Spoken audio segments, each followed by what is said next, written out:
ดีใจนะ มึง มาเบ้ไอ้เคย ตำมันตำนี่มืออื่นไปเอาได้ มืออื่นไปเอาได้มืออื่นโชคดีเลย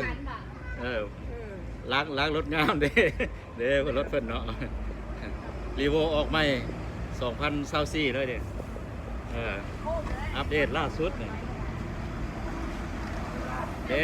ผู้จับกระมูเนี่ยหลานไส้แล้วผู้จับกระมูเนี่ยผู้ที่ขี้ตลอดเนี่ย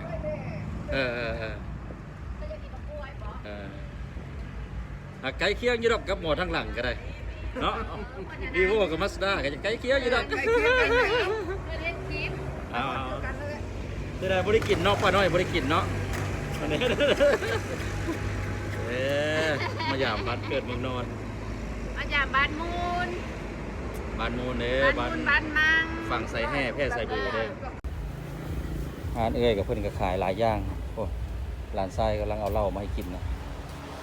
หลานไส้ก็บริการเรื่องเนี่ยขายเคสโทรศัพท์ขายโทรศัพท์แล้วก็แปลงพร้อมเพิ่นก็ได้มีหลายรุ่นเติบทั้งแปลงพร้อมจบมาจากเวียดนามประเทศเวียดนามหลานไส้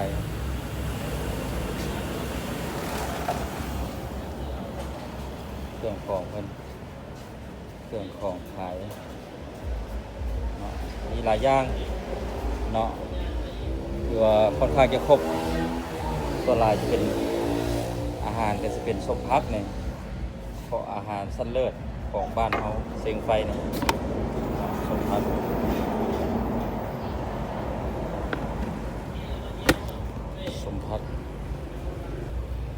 อาหารที่เอ้ยน้อยหรือว่าเอ้ยบางอ่อนเนาะเพิ่นขายห้านอาหารบางอ่อนเพิ่นขายสิมีปลามีส้มพักมีปิ้งหลายๆอย่างปิ้งกบปิ้งเขียดครบสุดเนาะอิงใส่ละดูอยู่บ้านเฮามีอย่างแน่